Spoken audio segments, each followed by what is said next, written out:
오늘 우리에게 주시는 하나님의 말씀은 신약 마가복음 10장 46절부터 52절까지의 말씀입니다. 마가복음 10장 46절부터 52절까지의 말씀입니다. 이제 하나님의 말씀을 봉독합니다. 그들이 여리고에 이르렀더니 예수께서 제자들과 허다한 무리와 함께 여리고에서 나가실 때 디메오의 아들인 맹인 거지 바디메오가 길가에 앉았다가 나사렛 예수시란 말을 듣고 소리질러 이르되 다윗의 자손 예수여 나를 불쌍히 여기소서 하거늘 많은 사람이 꾸짖어 잠잠하라 하되 그가 더욱 크게 소리질러 이르되 다윗의 자손이여 나를 불쌍히 여기소서 하는지라. 예수께서 머물러 서서 그를 부르라 하시니 그들이 그 맹인을 부르며 이르되 안심하고 일어나라 그가 너를 부르신다 하매 맹인이 겉옷을 내버리고 뛰어 일어나 예수께 나아오거늘 예수께서 말씀하여 이르시되 내게 무엇을 하여 주기를 원하느냐. 맹인이 이르되 선생님이여 보기를 원하나이다. 예수께서 이르시되 가라 내 믿음이 너를 구원하였느니라 하시니 그가 곧 보게 되어 예수를 길에서 따르니라. 이 말씀은 살아계신 하나님의 말씀입니다. 아멘.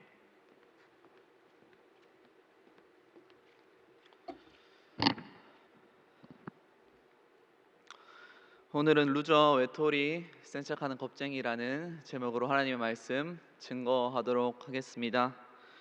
여러분들이 잘 알고 계시는 것처럼 오늘의 설교 제목은 빅뱅의 루저라는 노래의 가사 중 일부의 내용입니다. 루저는 패배자 혹은 이제 실패자라는 뜻을 가지고 있는 단어인데요.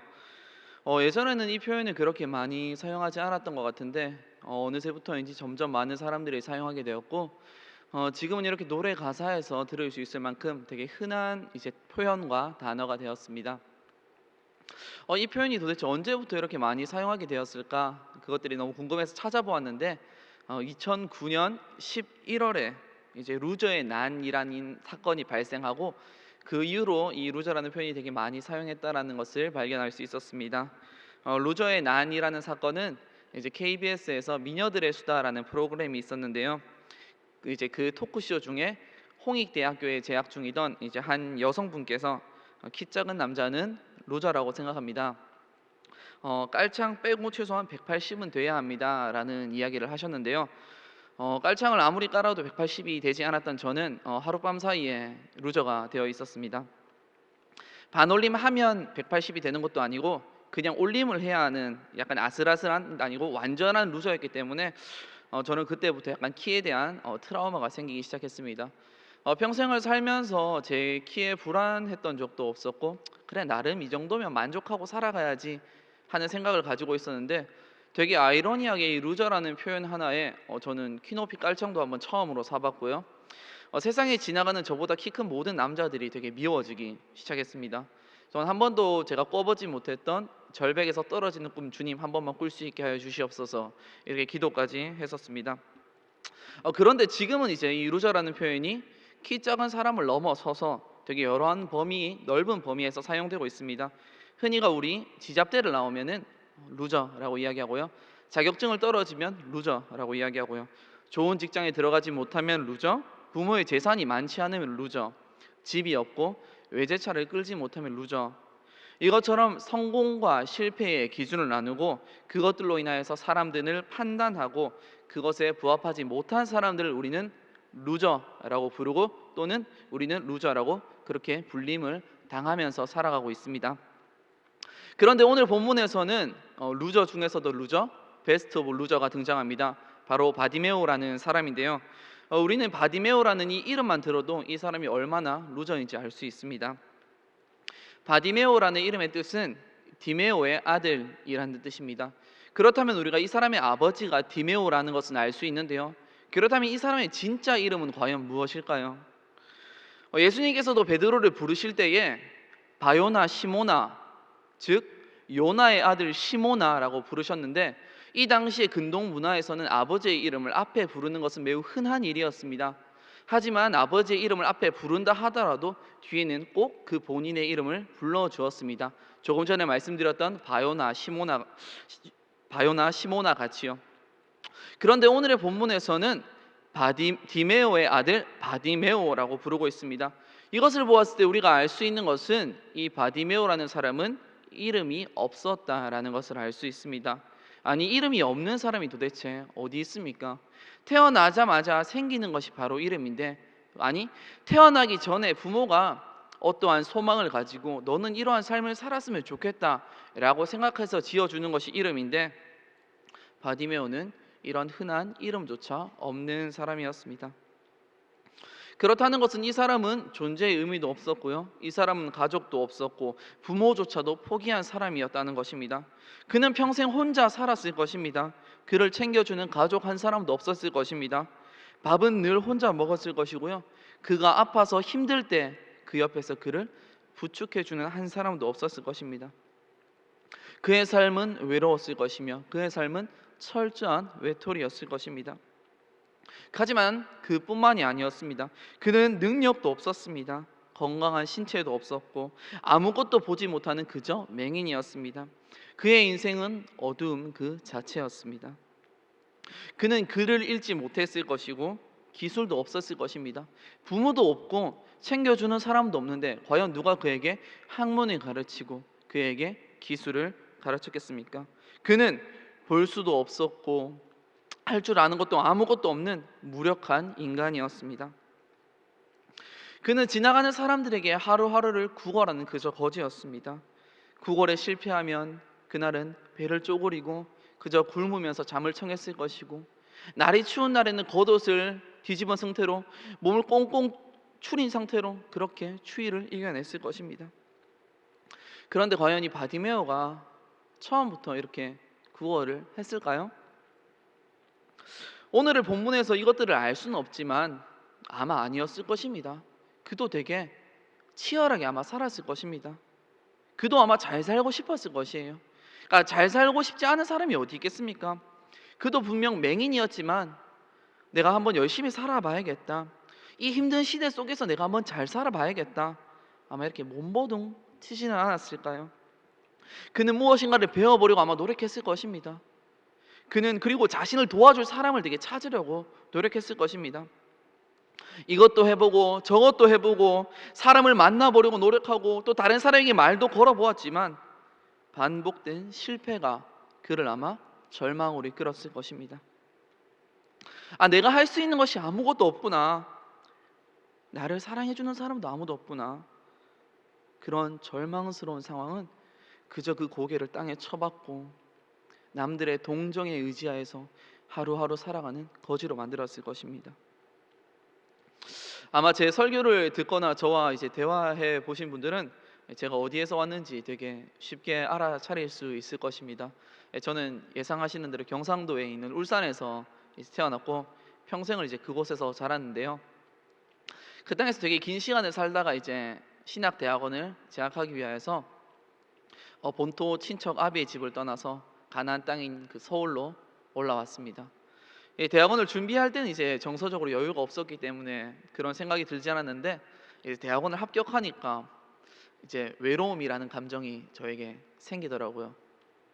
그래, 이제 합격도 했겠다, 이제 뭔가 교제할 때가 된 것 같다라는 생각이 들었습니다.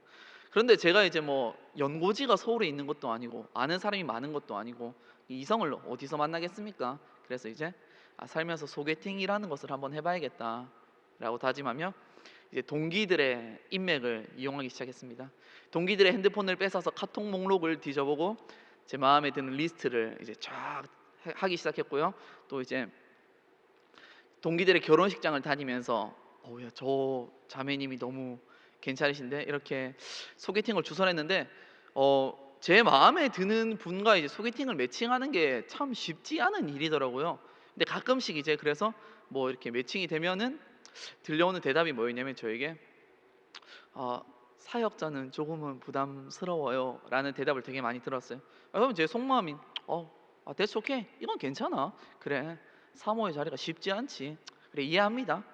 또 이제 다른 분에게 들려오는 대답은 저는 좀 키 큰 남자를 좋아하는데 좀 이렇게 아까 말씀드렸지만 저는 완전한 루저였기 때문에 그래 그럴 수 있지, 그래 나 같아도 키 큰 사람은 좋아할 거야, 괜찮아.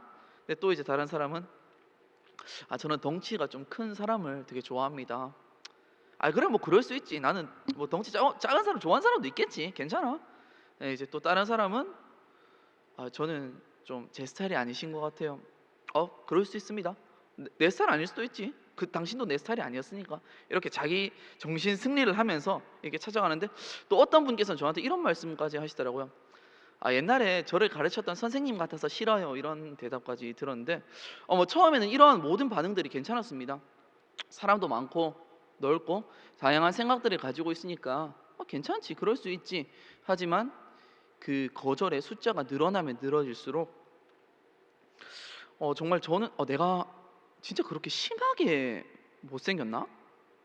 내 키가 그렇게 같이 다니기 좀 부끄러울 정도로 작을까? 내 목소리는 왜 이럴까? 나는 도대체 왜 이렇게 태어났을까? 내가 이렇게 외적인 능력이 안 된다라면, 내가 돈이라도 많았으면은, 아니면 내 직업이 돈을 되게 많이 버는 직업이었더라면 어땠을까? 이런 생각이 점점 저를 사로잡더라고요. 그렇게 나는 원망하기 시작했고, 그렇게 저는 절망 가운데 빠져들었습니다. 저에게 먼저 소개팅 자리가 들어오더라도 아니야, 이 소개팅을 하더라도 나는 또 거절당할 거야. 그러니까 내가 지금 거절할 거야. 이렇게 반응했던 저의 모습처럼 아마 바디메오도 그랬을 것입니다. 무엇인가를 철저하게 해보려고 했을 것입니다. 그러나 그때마다 실패했을 것이고 사람들은 비난했을 것입니다. 맹인이 까분다고, 거지가 까분다고, 더럽다고 하지 말라고 사람들은 돌을 던졌을 것입니다. 그런 반복되는 거절의 경험들이 바디메오를 아무것도 할 수 없고 구걸밖에 할 수 없는 상태로 만들었습니다. 나는 왜 부모도 없을까? 나는 왜 이름도 없을까? 왜 나를 챙겨주는 사람도 없을까? 왜 나는 앞을 볼 수도 없을까? 도대체 나는 왜 태어났을까? 이러한 절망 가운데 바디메오는 하루하루를 살아갔습니다. 그저 남들에게 내 운명을 의지한 채 구걸하며 하루하루를 살아갔습니다. 그렇게 절망 속에서 살아가던 어느 날, 그 바디메오에게 새로운 소식 한 가지가 들려왔습니다. 예수라는 사람이 이 여리고 땅에 도착했는데 그 사람이 질병을 고칠 수 있는 능력이 있다더라.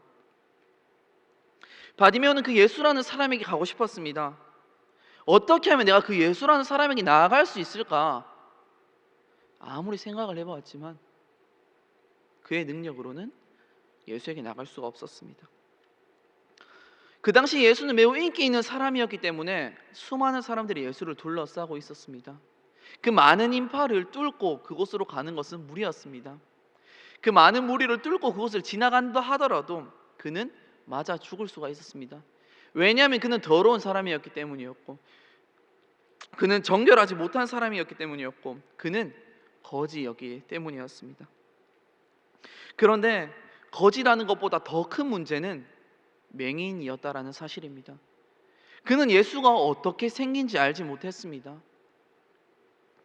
그리고 예수가 어디에 있는지 알지 못했습니다. 거기에 나를 도와주는 사람도 없고 나를 부축해주는 사람 한 명도 없기 때문에 내가 할 수 있는 것은 아무것도 없는 것 같았습니다. 제가 예전에 청년회 때 유럽으로 이제 배낭여행을 간 적이 한 번 있었습니다. 하루는 이제 바르셀로나 근교에 있는 이제 몬세라트라는 수도원을 가기로 마음을 먹었었는데요. 이 몬세라트라는 수도원은 이제 바위산 위에 있고 이제 검은 성모 마리아상이 있으며 소년 합창대가 굉장히 유명한 곳이었습니다.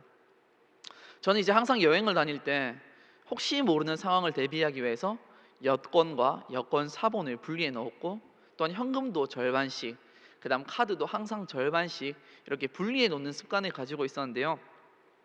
이날따라 이제 아침 일찍 그 몬세라트라는 곳을 가야 했고, 또 저녁에는 그 FC 바르셀로나의 홈구장인 캄프누에서 축구가 이제 관람이 예정되어 있었기 때문에 굉장히 많은 돈을 그날 사용해야 했고, 또한 집으로 다시 왔다 갈 시간이 없었기 때문에 그래 설마 무슨 일이 일어나겠어? 제 모든 전 재산과 제 모든 것들을 가지고 한 가방에 넣은 채 그렇게 여행의 여정을 떠났습니다. 몬세라트로 가는 기차는 이제 1시간에 한 대가 있었는데요. 제가 그날 아침에 아침을 먹는다고 좀 늦장을 부렸는지 그 기차 시간이 조금 빠듯하더라고요. 그래서 근데 조금 뛰면 뛸 수 있겠다라는 생각에 백팩을 메고 열심히 그곳으로 뛰어갔습니다. 근데 이제 백팩을 메보시면 아시겠지만 백팩을 메고 뛰면은 이제 등에 땀이 엄청 많이 차거든요. 그래서 겨우 힘들게 기차를 딱 타고 그 안도감에 일단 등에 땀이 났으니까 가방을 잠시 내려놓고 땀을 닦아야겠다라는 생각을 했는데, 제가 백팩에 이제 자물쇠를 걸어놨었어요. 혹시 모르는 상황. 그래서 설마 이 백팩을 누가 가져가겠어 하고 제 발 밑에 딱 10초를 내려놨는데, 땀을 닦고 가방을 주우려고 딱 봤는데 그 제 모든 것이 담긴 가방이 사라진 겁니다. 여권도, 돈 전 재산도, 카드도, 지갑도. 저는 이제 그냥 국제 미아 신세가 된 거죠. 영사관도 바르셀로나에는 없었기 때문에 진짜로 그냥 불법 체류자, 국제 미아 상태가 되어버렸습니다. 또 가장 큰 문제는 아직 내가 돌아갈 날짜가 한 달이나 넘게 남았는데, 여행을 한 달이나 더 해야 하는데, 그러한 생각들이 저를 사로잡아서 제가 머릿속에 판단이 불가능하게 만들더라고요. 누가 설마 이 자물쇠 있는 백팩을 들고 가겠어 라는 안일한 생각이 저를 거의 나락으로 떨어뜨렸죠. 그 상태에서 제가 할 수 있는 것들이 뭐가 있었냐면은, 사람들을 막 밀치면서 제가 소리를 지르는 행위였습니다.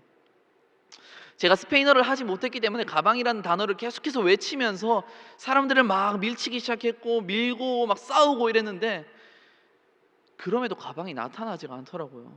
그래서 제가 그때 했던 게 뭐였냐면은, 그 기차 바닥을 혼자 이렇게 기어 다녔어요. 사지보행을 하면서.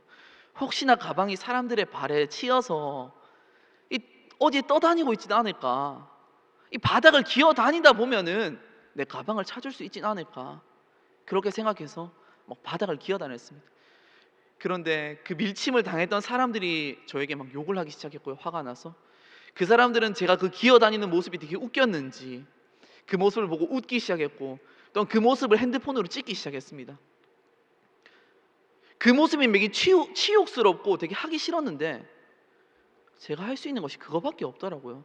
그냥 그저 바닥을 기어 다니면서 제발 가방이 나오기만을, 제발 이 가방을 찾을 수 있기만을, 남들의 조롱 따위는 신경 쓰지 않고 그냥 제발 이 가방만을 찾아서 주님, 제가 다시 무사히 돌아갈 수 있게 해 주시옵소서.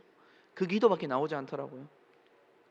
근데 이것처럼 바디메오에게도 할 수 있는 것이 딱 하나 있었습니다. 그저 소리를 지르는 것이었습니다. 내가 비록 예수가 누군지 알지 못하고, 나는 맹인이기 때문에 예수가 어디 있는지도 알지 못한다. 하지만 내가 할 수 있는 것 딱 하나 있다. 그건 무엇이? 소리를 지르는 것인데, 내가 할 수 있는 그것들을 한번 해보련다. 그 바디메오는 주님, 주님!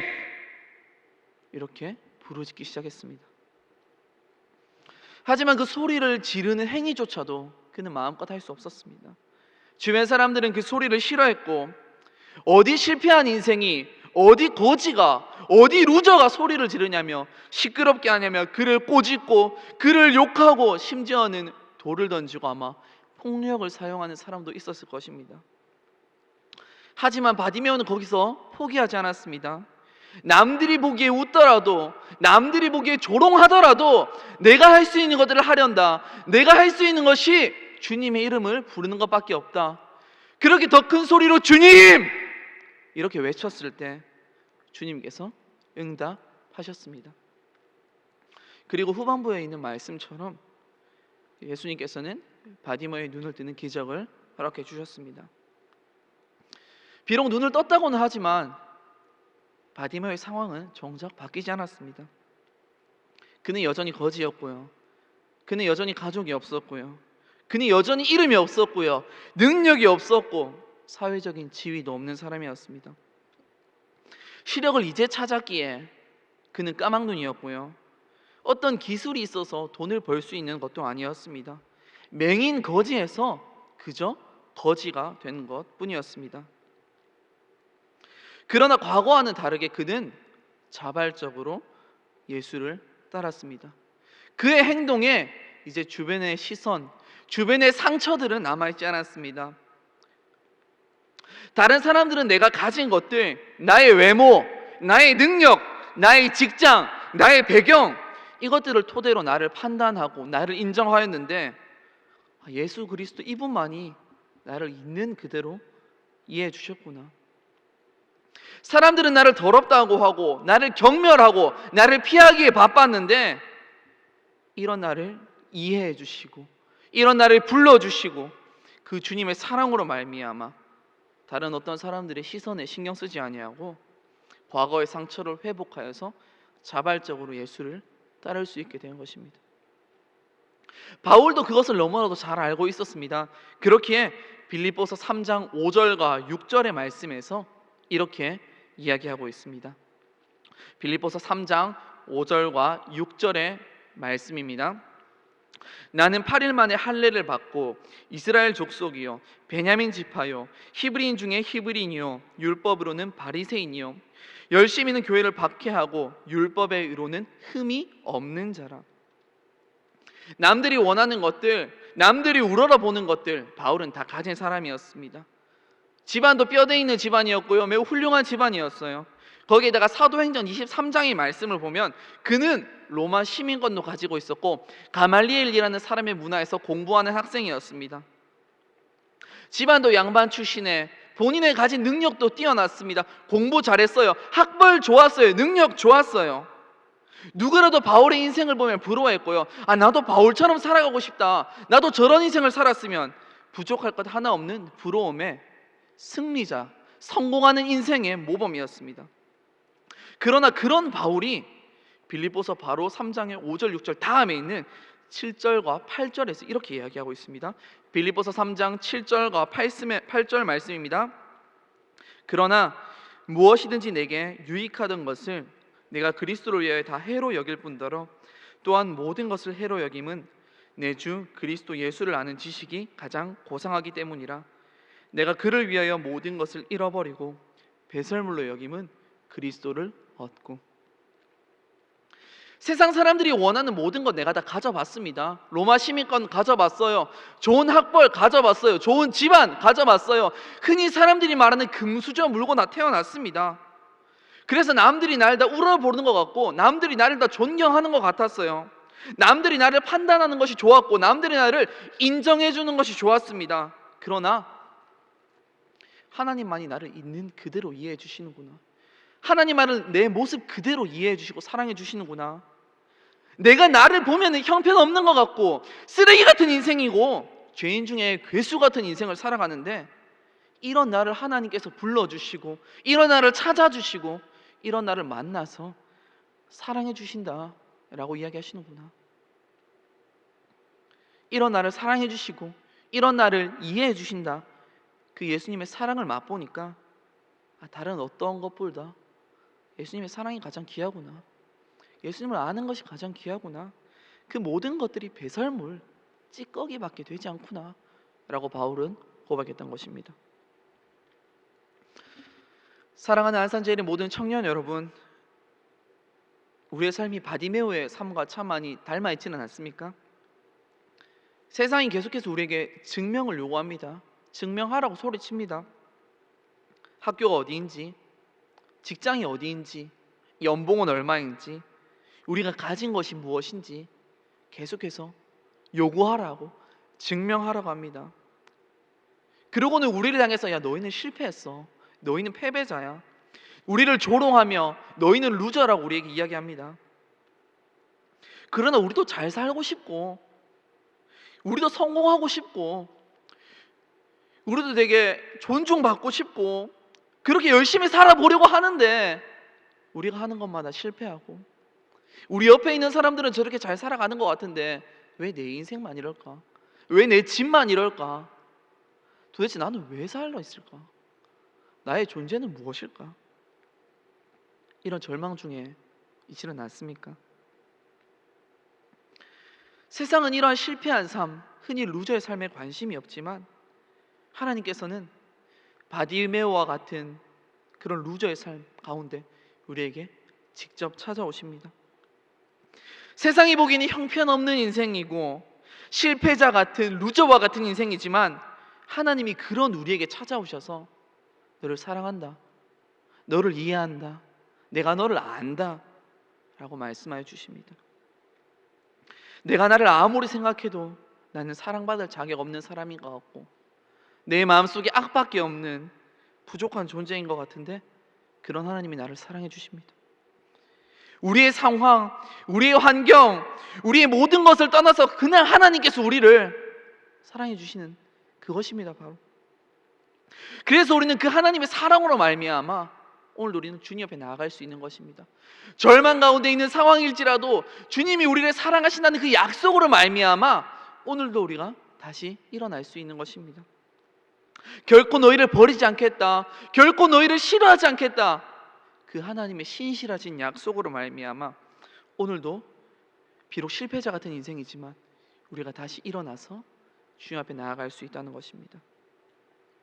그 주님의 사랑으로 말미암아 정말로 여러분들의 삶이 실패와 성공을 나누는 삶이 아니라 그 주님의 사랑으로 승리하는 삶을 살아가시기를 정말 간절히 소망하겠습니다. 기도하겠습니다. 사랑해 주님 감사합니다. 오늘도 보잘것없는 우리에게 찾아와 주시니 감사합니다. 아무것도 할 힘 없고 아무 능력 없는 우리에게 찾아와 주셔서 오늘도 사랑한다라고 말씀하여 주시니 감사합니다. 오늘도 그 주님의 사랑으로 말미암아 우리가 오늘 하루도 주님께 나아감을 고백합니다. 그리고 그 주님의 사랑으로 말미암아 오늘도 우리가 성공과 실패를 구분하는 것이 아니라 승리하는 삶을 살아감을 고백합니다. 우리의 평생이 그 주님 한 분만으로 말미암아 승리하는 삶 살아가게 하시고 그 주님으로 말미암아 위로받고 그 주님의 사랑으로 말미암아 날마다 주님을 따를 수 있는 주님의 제자들 될 수 있도록 주님 우리의 마음을 붙잡아 주시옵소서. 그렇게 이루실 주님을 기대하옵고 이 모든 말씀 예수 그리스도 이름으로 간절히 기도드립니다. 아멘.